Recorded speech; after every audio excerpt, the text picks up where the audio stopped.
There are jobs in construction right now because, number one, the economy is great. But you add to that what people call the silver tsunami. Baby boomers are retiring, and there is a major shortage in skilled labor. There's about a $70 billion expectation of construction that's going to come around in the next 2 to 3 years. Construction's one of those things that can't be outsourced. It's got to be done right here.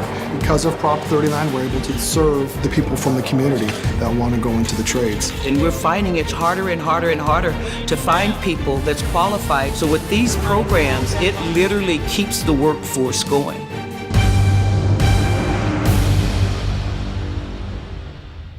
The MC3, or the MultiCraft Core curriculum, is a curriculum developed by the international unions of the building trades. This is what we're looking for when we get somebody ready for apprenticeship. A lot of us don't go to college, right? So, programs like this help people find real living wage jobs. Pre-apprenticeship programs are very useful in that it helps the students come to terms with what they're getting themselves into. So what we basically tell them, this is what you're going to be doing every single day for the next 30 years. Is this what you want to be doing? The craft I would like to go into is land surveying. I want to be a painter, drywall finisher. Laborers would be my craft. I'm leaning towards the plumbers. Carpentry, and I want to become a craftsman. I want to actually start with finished work. It starts you off with the basics from the math, learning the different terminology with building and everything. Just learning stuff that I never knew existed. We walked past all these buildings. Everything's been built by construction workers, and just having the knowledge of how it starts. You get a really broad understanding of labor history, which is critical. I want to learn a little bit about everything, and it just it prepares physically and mentally. The construction industry can be very physical. We've actually had students give up because of how hard it is. What we're doing PT, it's called physical training. They're pretty much preparing us for all the hard work that we'll be doing. We get them first aid and CPR training, OSHA 10 cards. How the safety of handling the tools, which is very important because we want to go home with our fingers. We're in the process right now of building small structures that have all the same components of any residential or commercial building. We learn how to do all types of different skills, from measuring to hammering to sawing.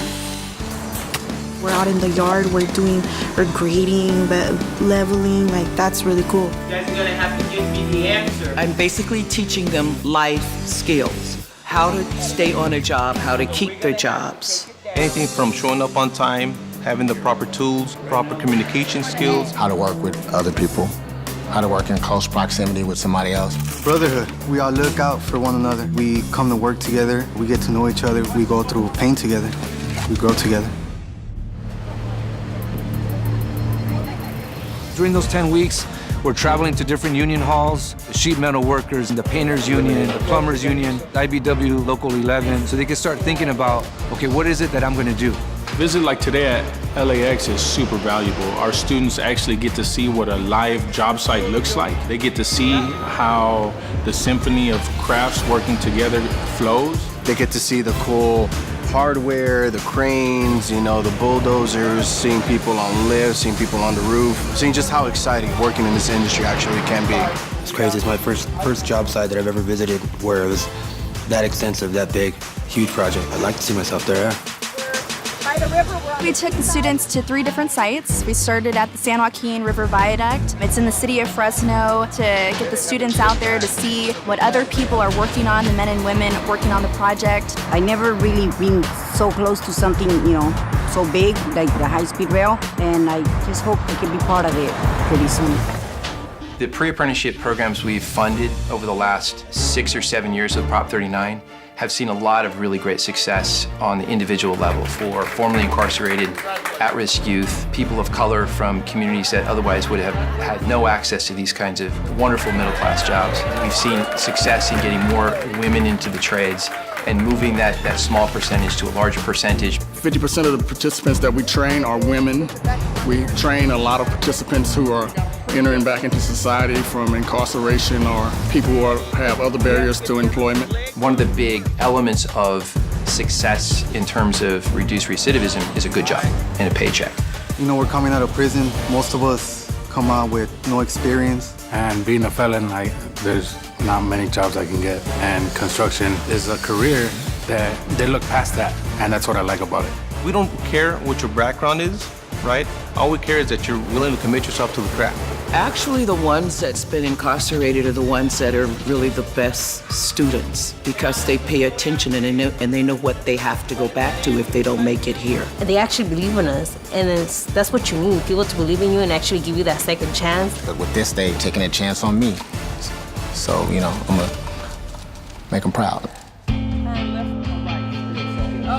I like to see our participants come through the program and then find themselves in a secure job where they have potential to grow, to see their confidence build from the beginning to the end of the program. It's great for the group that's in the class right now to see someone who's come through the program being successful and thinking to themselves, like, if they can do it, I can do it. To be honest, before I got to Richmond Bill, I was on a crash course. I was in and out of jail. I didn't believe I would ever have a job. I didn't believe in myself. Bill gave me the opportunity to go out and do something with my life, to change my life around. I wanted a career, and I knew going through the ARC boot camp, pre-apprenticeship boot camp, would get me towards a career instead of a job. Look what I'm doing now. Like, I'm working now. I was the first person that started working out the whole cohort, and everybody looked like, wow, like, he was the first person they grabbed. I went to the pre-apprenticeship, and now here I am working on high-speed rail. It's like really cool once you get out here because it's like you're part of something that's, it's kind of big. If we can build this model of access into really great jobs through pre-apprenticeship and apprenticeship training and get more people who most need jobs into good jobs, we can move the needle on poverty in the state.